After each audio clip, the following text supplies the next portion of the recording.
1993 Mercury Sable. Mom! Jeremy is hogging the Sega Genesis all morning! And today's a snow day! I already played outside and he's still hogging the Sega Genesis! And he's playing Mortal Kombat 2! And he's playing it in 2-player! But he won't let me pick up the other controller! He's just uppercutting Johnny Cage over and over. He's not even playing the game right. I'm trying to get a toasty. Toasty is random. You can't. It only happens in uppercuts. 1993 Mercury Sable, second generation. Produced from 1991 to 1995 and designed by Jack Telnack, the same man who designed the XA Falcon for Ford Australia and had a hand in the Ford Probe as well. Along with the Ford Taurus and Probe, the Mercury Sable began the new aero design in American car design. It was new for us, but Australia had this aero design since the mid-'80s. But as Technology Connection said, American automotive design was shackled to sealed beam headlights for far too long. But once we were free to use molded plastic, it was like a watershed moment. It was like when you found out you could get pussy by just being cool. Wrap-around headlights, wrap-around taillights, molded curved dash, puffy nipples dripping milk through an ICP t-shirt, Dolby Digital tape cassette stereo, Operation Desert Storm, female ejaculate saved in mason jars. 1993 Mercury Sable, brought to you by my new sex move. I slap my dick across your mouth, kiss you on the cheek, and kick you down a flight of stairs. I call it the Midnight Special. 1993 Mercury Sable, the official car of the emerging .com age.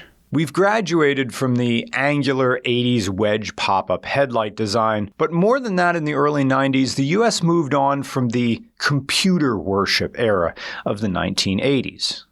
In the 1980s, you could sell a car just by saying it has a computer in it. My anus is growing. My car has a computer in it. I just bought a car with a computer in it. I'm now as smart as Stephen Hawking. But by 1991, the mythic nature of the computer is over because it was something that now could exist on a desk, a home PC, even though they were very expensive compared to today, was still something that a middle-class family could have. And then the guest room became the computer room. And that era is kind of quaint. But this particular Sable is one you've seen before. You've seen it on Jalopnik, the Autopan, and other blogs.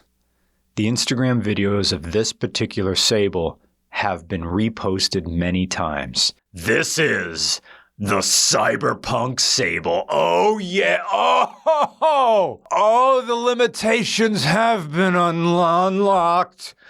Oh, this is exactly how a Mercury Sable is supposed to look.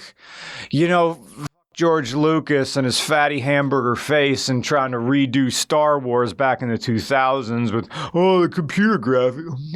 I can't do them, but this, like so much of like trying to redigitize the past and make it look better never works. But this, oh my goodness, this works. This is the correct combination of high-tech, low-life. You hear me? I don't want light bars in the form of whatever's on the front of the Cybertruck. I want this big, fat light bar pulsing with all kinds of colors.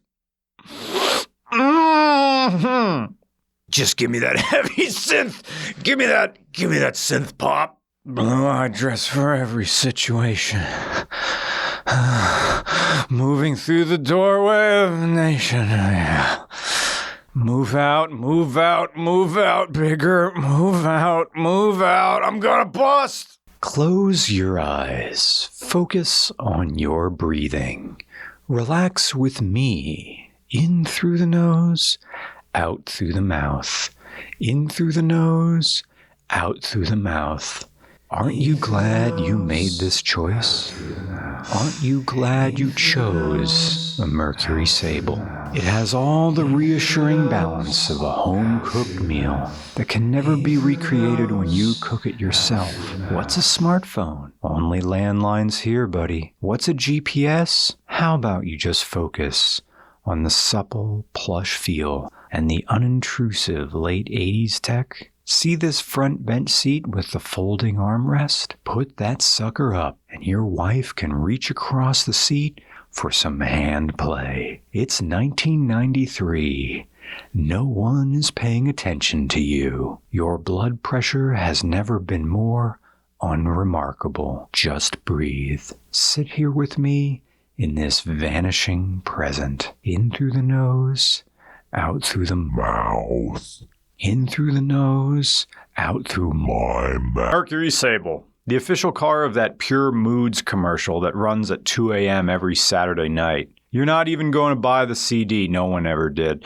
We just watched the commercial and vibe to Enya as the NyQuil failed to take, because it's the closest a grade schooler can get to understanding what it's like to be high. The Mercury Sable in its first generation debuted back in '85 and lasted for 20 years before having a gap year in 2006, at which point the Montego and Milan took the spotlight. It returned to production in June of 2007 and continued until its discontinuation in 2009. But in 1985, the Sable was just a replacement for the Mercury Marquis. It was, and is, a car of medium ambition. And even then, there are weird design quirks that make you wonder what the goal even was with this car. Like how you need to remove the back seat and the seatbelt retractor entirely to get to the rear struts. Or how you have to loosen the subframe from the body to get clearance to remove the front struts. Because engineers apparently didn't take clearance into consideration when they designed this layout. Or this is only a 5-digit odometer. In 1993, mind you, as if Ford didn't anticipate this surviving over 100,000 miles. And you apparently couldn't get 4-wheel discs unless you got the optional ABS. But putting all that aside, the Mercury Sable is fine. It isn't a tourist show, but then it also doesn't have the burden of living up to any sort of performance standard. We have 2 Mercury Sables here. Jim provides the one with the 3.8-liter Essex V6, while Shane has the 3-liter Vulcan V6.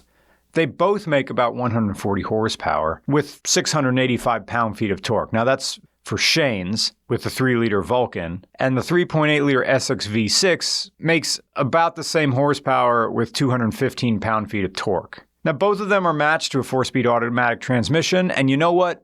None of these numbers matter. The engine and transmissions do not matter in these cars. Yes, these are 2 different V6s, but they both feel fundamentally the same. And who else but Ford nerds would care? And sure, you have some sort of fuel economy differences. The Vulcan V6 gets 17 city, 25 highway, and 20 combined, while the Essex offers 18 cities, 27 highway, and 21 combined. But that's barely worth making a chart to track. The appeal of the Mercury Sable is that it's a car first and a computer not at all. It's an inversion of what cars are now. Roman talked about this in last month's Roman report. The link's in the description. But your car is basically selling you out these days, repeatedly. It's recording every drive you take and reporting on every instance of sudden acceleration and hard braking and sharp turning. And then the data brokers are selling that to the insurance companies, and your rates go up despite having a clean driving record in every other respect. Maybe the computer can use the GPS to tell when you're at a track, but when you're out there doing donuts in a snowed over parking lot and no one else is around and you're doing it safely, there's not even any, street lamps around for you to crash into. It's completely empty. Is the computer going to understand that? Is the computer going to be able to tell that you're accelerating safely to use the passing lane? Or you're getting out of the way of a semi-truck? Or you're on Route 30 headed to Philly and there's an overloaded Ford Ranger with the cargo like piled high at some scrapper or a hoarder, and it just has endless furniture in the back of this Danger Ranger, and you're like, I'm getting around this guy. I'm passing on the double yellow. This guy is a problem. Is the computer going to understand that? Does the computer understand context? Modern cars go out of the way to make us painfully aware of our own faults. That's why we have blind spot monitoring, backup cameras, lane change assists, and all of these other features that make you wonder why they're even letting us drive at all if they don't trust us enough to do it safely ourselves. But then you see the dumb things people do and wonder how we didn't end up with this babysitter tech sooner. People behind the wheel of a Tesla closing their eyes and taking a nap on the highway and just assuming the car is going to figure everything out. The end result is that our cars turn state's evidence against us because that's what the tech is there to do. It's there to watch us and then report back to companies who will then try to figure out how to use that information to line their pockets. The Mercury Sable doesn't do this. And I know it's because it's from 1993. If Ford could have found a way to generate driving reports on every Sable owner that sped past a person spinning a sign for tax services while dressed as the Statue of Liberty, you better believe your folded ass they would have done it. But the fact that it can't do this is partially what makes the Mercury Sable appealing, because it's just enough technology without tiptoeing into voyeurism. And as for the driving experience, it's the kind of middle-of-the-road experience that you don't always get now. All right, Sable, you're on the highway. Can I roll into it? Yeah, go for it. All right, what do you got, buddy? 35. Oh, yeah. 45. Go, come on. Oh, now we got the cam. 55 miles an hour. She's starting to feel a little weird. Because right now in 2025, a car is either the fastest, most powerful, most biggest, most aggressive, most alpha male thing it can possibly be, or it's complete garbage for poor people that struggles to justify its existence. The Mercury Sable isn't that. It's okay. It handles okay. It drives okay. The interior aesthetics are all okay, and because of that, it's wonderful. There's a phrase along the lines of nothing succeeds like excess, but I'd argue that going completely in the opposite direction can achieve the same heights. It takes real confidence to ride the center line, giving just enough to impress, but not enough to overwhelm. The second-gen Mercury Sable is an American manufacturer finally finding their footing in a way they never did in the 1980s, with the exception of your occasional Capri, your C4 Corvettes, and the Buick Grand National. Cars that offered contemporary futurism for everyday life. Those cars ushered in the idea that technology was here to stay whether you liked it or not. The Sable, on the other hand, said, yeah, technology is here to stay, but you don't have to be scared. It's actually quite beneficial. It was like a benzo for someone who read 1984 too many times. To the 80s, the microprocessor was like AI is now. Just saying the word AI either terrifies you, makes you come, or both. But by the 90s, having a computer in the car was no longer a novelty, and having EFI was no longer a selling point or a value add. And the Sable was a car that went through the routine of providing a more futuristic aesthetic with the full light bar. But if you really break it down, the stock light bar doesn't really give all that much light. I mean, back in 93, the original light bar was just small, low wattage bulbs. They were at best marker lights. You need to modify it with future tech, like Shane did with these LED scanners, to make it actually cool. And there's a charm to the dollar store futurism of a car that wanted to seem state-of-the-art without having to be as alien as something that actually is state-of-the-art. The light bar on the Sable was the only thing that separated the Sable from the Taurus. There was no difference between the cars. In the same way, there's no marketable difference between the Ford Crown Victoria and the Mercury Grand Marquis. The Mercury Grand Marquis, okay, from people who don't remember this stuff, Ford was supposed to be at the bottom. That was the working man's car. Lincoln was at the very top, that was luxury, and Mercury was in the middle somewhere. But they didn't really change anything between these, but by the 1990s, they didn't really change anything between these brands. Yes, when it came up to the Lincoln Town Car, you got air suspension, you got a bunch of other stuff, but it was still just a Panther body. But apart from the light bar and little stylistic choices, there's no difference between a Mercury Sable and a Ford Taurus. Same deal between the Ford Tempo and the Mercury Topaz And in other brands, you got the Dodge Neon, the Plymouth Neon, same car. It took Toyota and Honda with their Lexus and Acura brands to finally remind the United States what it meant to go upmarket. But back in the early 90s, did people really want hyper luxury at that point? The Gulf War was over, and there was a slight recession in the early 90s. And there was also the age of grunge rock and gangsta rap. Bling culture was a number of years away. We had pop country sound, an idealization of professional athletes. Steroids? They don't know. There's no steroids in baseball. The Mercury Sable didn't want you to wonder where your next kicks were coming from. The Mercury Sable just wanted you to stop overthinking everything and just enjoy a ride and believe, really believe, that the future is going to be okay. Thank you. So one of the things I don't like about this and a lot of Fords of this era is like, oh, that one can't fit in there. Because this is one of the skinny ones. So it has to go in like that. And then if you got two people in here with 2 drinks, all your radio buttons are blocked. Yeah. So you have to move this out and then do whatever you want. But if you need to change the volume, you got your hands-free. Suppose that's what they called that. That's the hands-free volume knob. Right. So because every like